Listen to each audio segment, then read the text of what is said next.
Hello friends, आज हम evidence act में सेक्शन 44 और सेक्शन 40 से लेकर 43 तक को सूक्ष्म रूप में सिंपल भाषा में जो मेंस का क्वेश्चन बनता है उसको समझने का प्रयास करेंगे। ये हमारा एविडेंस एक्ट का 29th लेक्चर है। अपने लेक्चर को शुरू करने से पहले जो अभी हमारे यूपी एपीओ प्री का जो रिजल्ट निकला है, उन सब लोगों को जिन्होंने प्री क्वालिफाइड किया, बहुत बहुत उनको कॉन्ग्रेचुलेशंस और उनके मेंस के एग्जाम के लिए बहुत बहुत शुभकामनाएं। हमारी इंस्टीट्यूट से भी सौम्या और विवेक श्रीवास्तव ने प्री क्वालिफाइड किया है, उनके लिए भी ढेर सारी मेंस के लिए शुभकामनाएं। और जिन लोगों का प्री क्वालिफाइड नहीं हुआ उनके लिए भी बिल्कुल परेशान होने की जरूरत नहीं है, क्योंकि डिफरेंट स्टेट में बहुत सारी वैकेंसी आने वाली है। राजस्थान में आपकी आरजेएस की वैकेंसी आने वाली है, एपीपी की आने वाली है, बिहार की वैकेंसी ऑलरेडी आ चुकी है, एमपी की आने वाली है। तो वैकेंसी की कोई कमी नहीं है, बस आप अपनी स्ट्रेटेजी बनाइए। बिहार की बात करें तो बिहार में अभी बिहार एपीओ में करीब 550 वैकेंसी है और जुडिशरी में लगभग 222 वैकेंसी है। तो वहां पर आप स्ट्रेटेजी बनाइए, खासतौर से मेंस को फोकस करिएगा, क्योंकि अगर हम मेंस को फोकस नहीं करेंगे तो जैसे यूपी पीसीजे की बात करें, जो पहले आई थी 610 वैकेंसी आई थी, बहुत सारी वैकेंसी थी, प्री बहुत लोगों को क्वालिफाइड हुआ था, परंतु मेंस उनको क्वालिफाइड नहीं हुआ था। शायद उनका मेंस वीक था, मेंस की प्रैक्टिस नहीं थी या जीके वगैरह पर उन्होंने तैयारी नहीं की थी। हमारी इंस्टीट्यूट से भी जो पिछला जो यूपी पीसीजे का जो हुआ था उसमें 20 लोगों ने प्री क्वालिफाइड किया था। तो इसी प्रकार से मैं बस आपको बताना चाह रहा हूं कि मेंस को फोकस करिए। जो जिनका प्री क्वालिफाइड नहीं हुआ है वो बिहार को या जो भी स्टेट है उनको फोकस करिएगा। और बिहार एपीओ की बात करूं तो वहां पर जो भी सिलेबस होता है, या बिहार जुडिशरी की बात की जाए तो जो उनका सिलेबस होता है उस अनुसार, चाहे वो लॉ है या वो साइंस है या वो जीके है, उस अनुसार आप अच्छे से प्लानिंग करते हुए आप तैयारी कीजिए। इसके लिए हम भी अपनी प्लानिंग कर रहे हैं। हमारी जो जीएस वाली जो टीम है या लॉ में जो भी सर आपको पढ़ाएंगे उसके लिए भी हम प्लानिंग कर रहे हैं, ऑनलाइन ऑफलाइन दोनों तरीके से। तो इस तरीके से आपकी जो फ्यूचर में जो वैकेंसी आने वाली है उन सब के लिए बेस्ट ऑल लक, अच्छे से प्लानिंग करके आप तैयारी करिएगा। अब हम शुरू करते हैं अपना लेक्चर। हम बात करें सेक्शन 44 की बात करें। सेक्शन 44 में ये कह रहा है कि एनी पार्टी में show that judgment degree order relevant under section 40, 41, 42।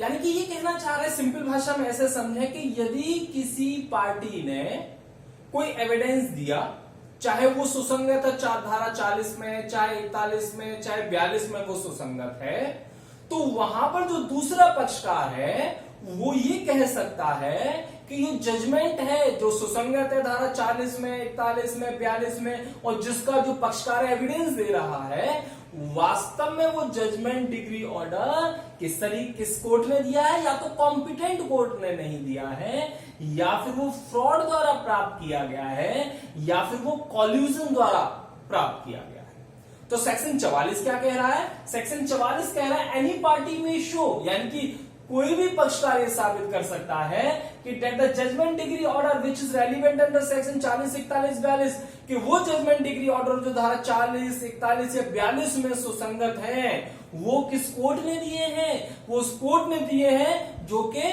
Competent नहीं है, या फिर वो फ्रॉड द्वारा या फिर वो कॉल्यूजन द्वारा प्राप्त कर लिए गए। तो इसका साक्ष्य दूसरा पक्षकार तब दे सकता है जब जो पक्षकार है वो कोर्ट में इसका एविडेंस दे रहा है। जब ऐसा एविडेंस देगा तो दूसरा पक्षकार ये बता सकता है कि ऐसी स्थिति है।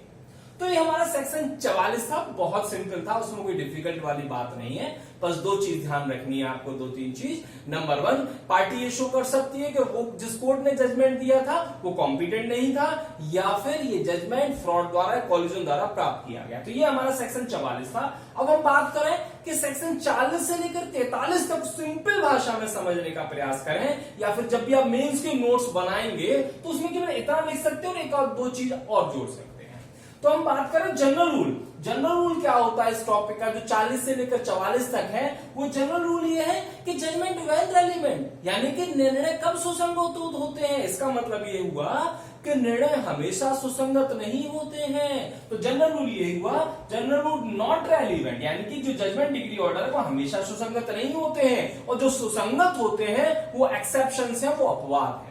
तो कौन सी स्थिति में ये जो जजमेंट डिग्री ऑर्डर सुसंगत होते हैं? तो धारा 40, 41, 42, 43 में आप बता सकते हो।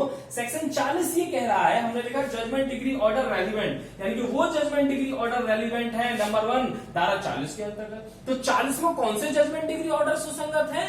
जो रेस जुडिकाटा का प्रभाव रखते हैं, जो रेस जुडिकाटा का प्रभाव रखते हैं। सेक्शन 41 में कौन से जजमेंट डिग्री ऑर्डर सुसंगत है?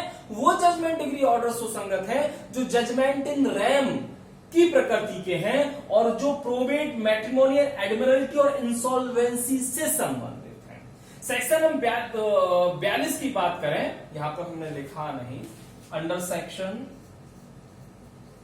42 और अंडर सेक्शन 43। सेक्शन 42 की बात करें, वो जजमेंट डिग्री ऑर्डर सुसंगत होते हैं जो पब्लिक नेचर के विषय से संबंधित है। सेक्शन 42 में वो जजमेंट डिग्री ऑर्डर सुसंगत है जो पब्लिक नेचर के विषय से संबंधित है। और सेक्शन 43 की बात करें कि वो जजमेंट डिग्री ऑर्डर सुसंगत होते हैं या तो वो विवादक होते हैं या फिर एविडेंस एक्ट की किसी अन्य धारा में सुसंगत होते हैं। तो ये हमारे जजमेंट डिग्री ऑर्डर सुसंगत हो रहे हैं, हमने लिख दिया है। 40 में रेस जुडिकाटा का प्रभाव रखने वाले, 41 में जजमेंट इन रेम वाले, और 42 में पब्लिक प्रकृति वाले, और 43 में जो विवादक है या एविडेंस एक्ट की किसी धारा में सुसंगत है। सेक्शन 40 की हम बात करें तो सेक्शन 40 में जो आपके जो जजमेंट हैं वो रेस जुडिकाटा वाले हैं और कॉन्क्लूसिव प्रकृति के हैं और इंटर पार्टी के मध्य है वो जजमेंट डिग्री, इंटर पार्टीज ये जजमेंट सुसंगत होते हैं। हम 41 की बात करें, ये वाले भी कॉन्क्लूसिव होते हैं और ये चाहे पक्षकार के मध्य बाद में केस हो या नहीं हो, परंतु इसका हम एविडेंस दे सकते हैं। सेक्शन हम 42 की बात करें, ये 42 में दिए गए जजमेंट कॉन्क्लूसिव प्रकृति के नहीं होते हैं, केवल सुसंगत होते हैं। और सेक्शन 43 में विवादक और सुसंगत के अंतर्गत दिए गए एविडेंस ही जजमेंट डिग्री ऑर्डर ही सुसंगत होते हैं। तो इस प्रकार से सेक्शन 40 से लेकर 44 तक हमने पढ़ लिया। तो ये हमारा प्री का और मेंस का क्वेश्चन तैयार हो जाएगा, बस आप ऑब्जेक्टिव लगाइएगा और मेंस का क्वेश्चन लिखिएगा। Thank you.